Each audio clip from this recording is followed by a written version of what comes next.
CM Chandrababu Godavari జిల్లాలో పర్యటించారు. ఏలూరు జిల్లాలో వర్షాలకు దెబ్బతిన్న ప్రాంతాలను ఆయన పరిశీలించారు. కొల్లేరు పరివాహక ప్రాంతాలను ఏరియల్ సర్వే చేశారు. రోడ్డు మార్గంలో తమ్మిలేరు వరద ప్రవాహాన్ని పరిశీలించారు.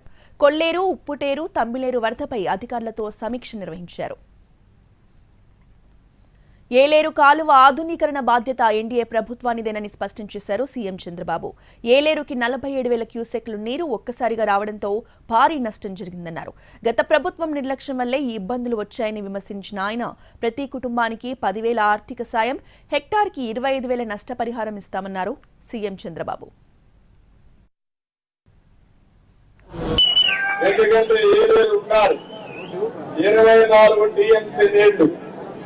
ఇది కరువు ప్రాంతం. ఒకసారి గోదావరి పక్క ఉంది, మీకు మాత్రం కరువు ఉంది.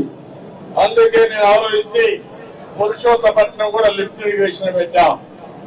పోలవరం పూర్తయ్యే లోపల పురుషోత్తపట్నం ద్వారా నీళ్లు ఇవ్వగలిగితే నేరుగా నీళ్లన్నీ ఏలేరు కూడా ఫుల్ చేసి తద్వారా నీళ్లు ఇచ్చే పరిస్థితి వస్తుందని ఆ రోజు మనం కార్యక్రమానికి శ్రీకారం చుట్టాం.